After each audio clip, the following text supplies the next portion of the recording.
Hello and welcome. I'm Sean Metcalf with Security Weekly, and I am here at Black Hat Live on day 2 with Raghu Nandakumara. Hopefully I said that correctly. Perfect. Senior Director, Head of Industry Solutions at Lumio.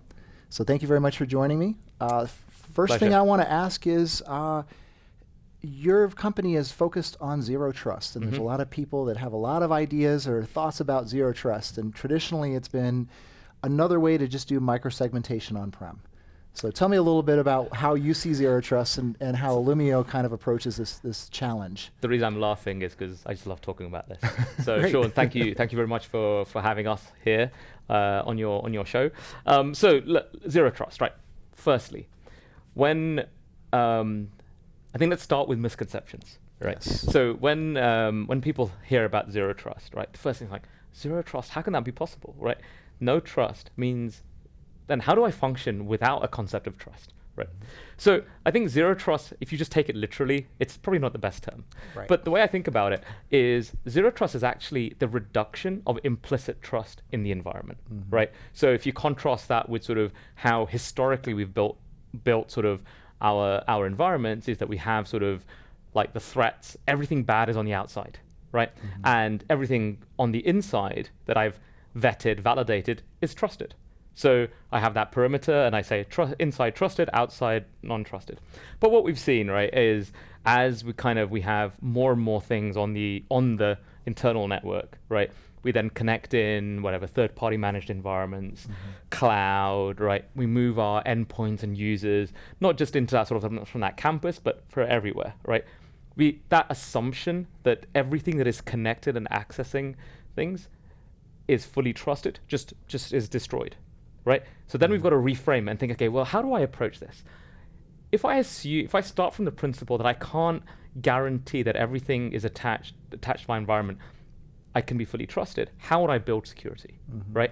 And then also like we talk about assume breach, right? Which is also parts into this. It's essentially, right, if I assume the unexpected, then how would I build security? Well, if you did that, then you'd say, okay, well, I want to be able to validate this thing, right? When I say thing, I use that as a general term to mean user, device, application, whatever thing is, right? I ensure I validate it, right? I give it some kind of context, and I build my security policy based on that context, right? So, and that way, if that asset, let's say it's like an easy example is, let's say a user on an endpoint. The user endpoint moves from their home office to their Starbucks. That context changes. Maybe they get access to different applications. They then come on to the campus and attach the corporate network. The context changes. They get a different access, right? That is zero trust, right? Providing non-implicit, context-based access, right?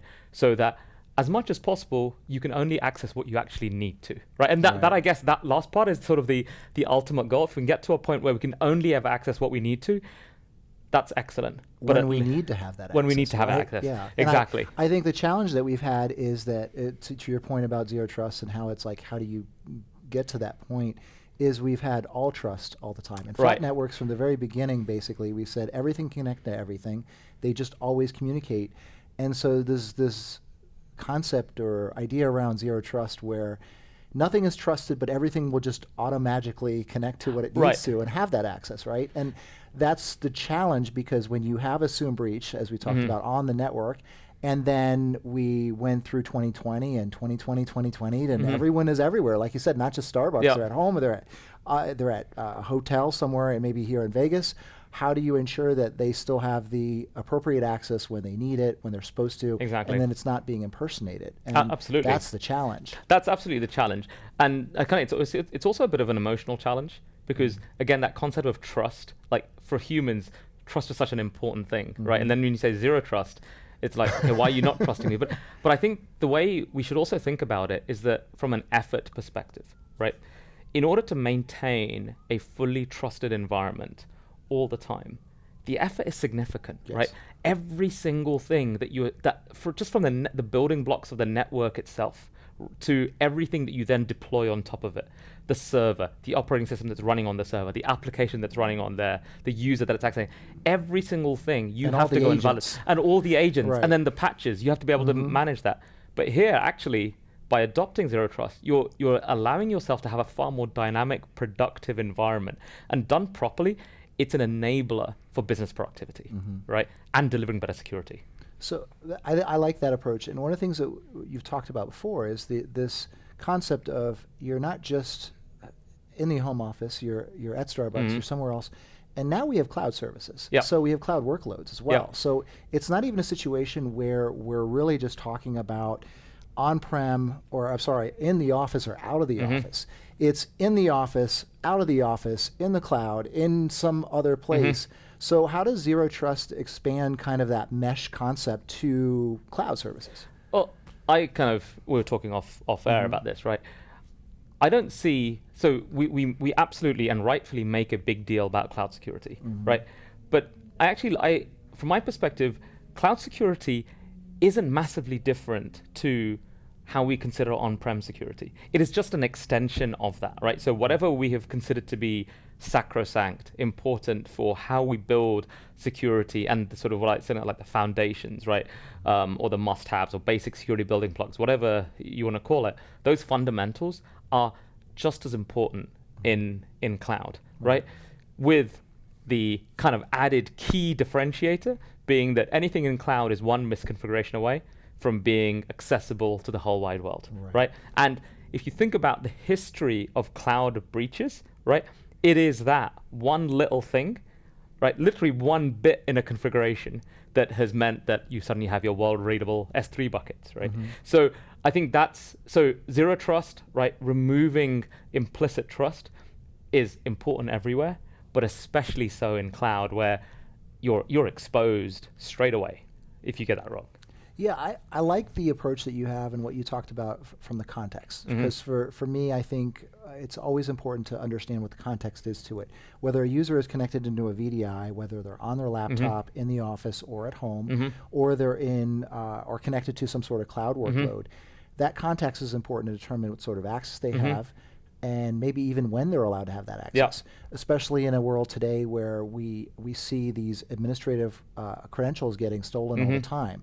So a lot of companies are very concerned about how to best control not just the access that the person who is the administrator for the system, but also in which context they are allowed to have that access. Are they allowed to connect from a regular user workstation, or are they only allowed to connect from an admin system? So what can you talk about with Zero Trust, how that might help that sort of scenario? I mean, it kind of touched on it, but maybe you could go a little deeper. Yeah, it touches on it, right? Because I think you talked about sort of like permissions, right? And then you also talked about sort of access from being possible from one particular system, the Bastion host, the jump host, versus not possible from their sort of generic VDI, right?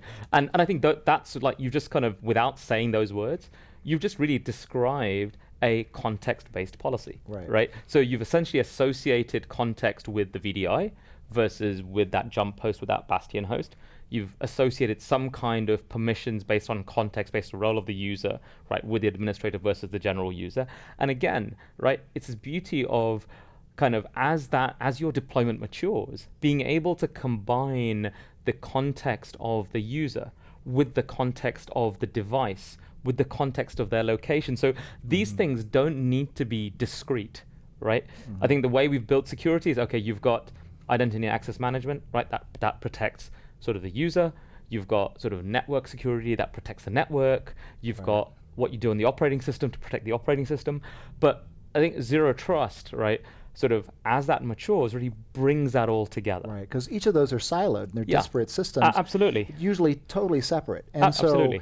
From what I'm hearing, your concept of Zero Trust, when it's done correctly, is basically normalizing across those different silos and in providing a central mechanism to ensure controls throughout those. Yeah, absolutely. Especially when you have Azure and AWS and GCP all have different IAM, identity access and management systems, right? Yeah, absolutely. And when we think about this, right, from our perspective, we are focused on sort of segmentation, right? So Lumio, the Zero Trust segmentation company, so we're really looking at applying sort of those principles of Zero Trust to really protecting interactions between resources in your interconnected environment, right? So the context that we are talking about, right? So while ultimately the way we instrument the control is limiting access or between, let's say, two workloads. And workloads, I kind of use, again, loosely, it's essentially anything that is connected to your network with some kind of sort of, it's visible on the network,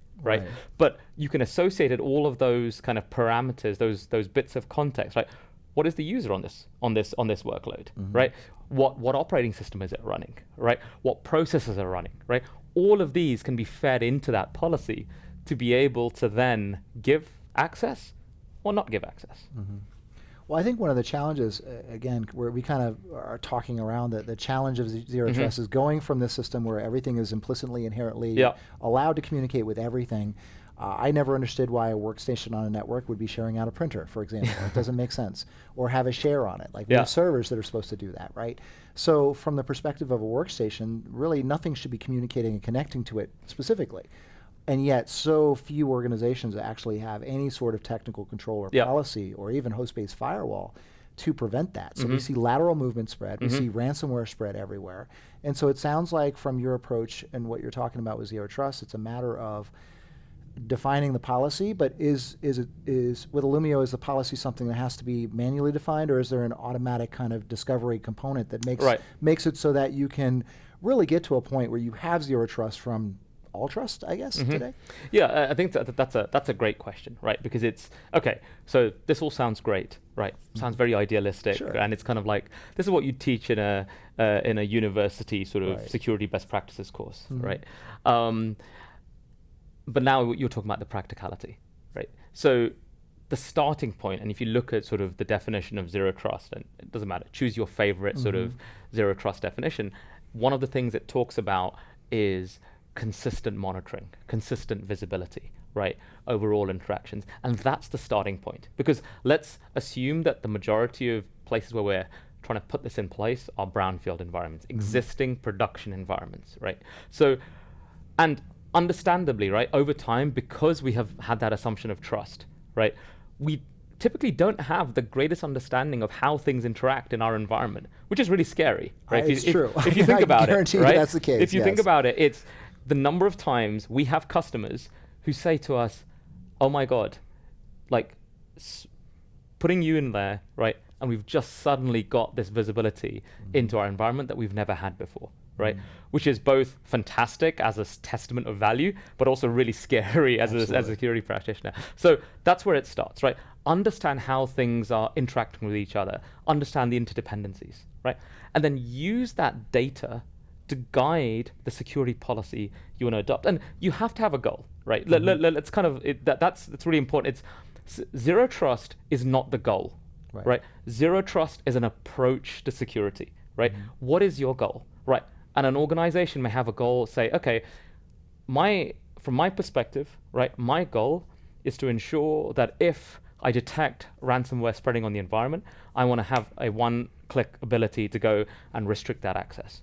Okay, so that's your goal. So what you have is you maybe put in place some sort of policies, right? You kind of pre-define policies that, and let's say RDP is the transport for that ransomware, that you detect that from in your SIM, and you go and say, right, block RDP everywhere. That could be your goal, right? Versus, so you just need to understand where RDP is used, right? And maybe you have the usual exceptions, right? So define those rules, but visibility helps you do that, right? Equally, your objective may be, I have some high value applications, franchise critical applications that absolutely, right? These are the ones that if everything else goes down, is compromised, etc., because availability is just as important as sort of integrity and confidentiality in the AIC triangle, right? And particularly with cyber resilience, that's really come paramount. So if these are the things that absolutely have to keep running, then your focus may be on how can I reduce the implicit trust, reduce the sort of just allow access from anywhere to these things, right? And again, you use the data to guide that, right? And how difficult is it? Well, it really depends then on how much data do you need in order to take a good decision, right? If you have a good understanding of your application anyway, it could be that you need maybe a couple of weeks worth of data to say, I've absolutely captured everything. Here's the policy. I know this is golden. But equally, and we've had this experience where more sort of risk-averse organizations and industries want sort of 30, 60, 90 days worth of data, right? but you use the data to guide the security policy you're building, right? Right. So but you it's kind of, there's got to be that commitment to take that step. And it sounds like this whole concept and approach, this methodology that is Zero Trust, as you've described it, is something that also, as a matter of effect, where you're moving forward with this, you're getting the visibility and the context across these different platforms, be it VMware on-prem, be it Azure in the cloud, be it a VDI on-prem, be it VDI in the cloud, be it actual physical systems or things that they connect to. As that context switches and changes, that visibility rolls with it, so to speak, as well. And things like ransomware, you have better visibility into what's happening, as well as controls around that, including lateral movement, because I would imagine in a true Zero Trust configuration, there is no real lateral movement capability, right? Because you're only saying these users can connect to these systems because they're allowed to, and because of the policy. Yeah, absolutely right. I think that's you have to have consistency, right? It really, if you have a security control that says, okay, I'll limit lateral movement in my physical server environment, right? But then if you move into the ESXi environment or into your cloud provider or in your campus network, we can't do much there. In reality, you're really not giving yourself much. Yeah, okay, you're protecting your physical servers, right? But once your workload moves, then what do? Right? It's essentially going back in time, effectively, from a security perspective. So it's really important that controls, as we build them, right? Particularly, network security controls are super important, and we'll always have things that are tied to the infrastructure. But we also ultimately, as we have things that are moving around, we need to push those controls much closer to the applications and workloads we're protecting, right? So that's why, like in the approach that we take from day zero, from founding principles, is we must provide our customers a way of being able to adopt this capability consistently as those workloads move around in their environment, right? So yeah, we're kind of like taking an infrastructure agnostic approach, so that on-prem, physical, ESXi, cloud provider of your choice, right?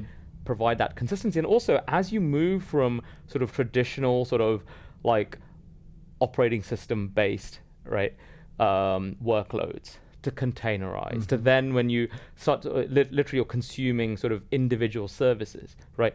Even those need that control. So it's really being able to really provide that control regardless of how the users are, what components they're using. That's fascinating. Thank you. I really enjoyed this discussion about Zero Trust. Certainly, I've been skeptical about Zero Trust. If you're still skeptical about Zero Trust, please visit securityweekly.com/LumioBH. And thank you very much, Raghu. I appreciate your time. No problem. Talking My with pleasure. me here. Sean, and thank you all for joining us as well. I'm signing off for myself at Black Hat on Security Weekly. Thank you very much for joining us, and hopefully we'll see you next year.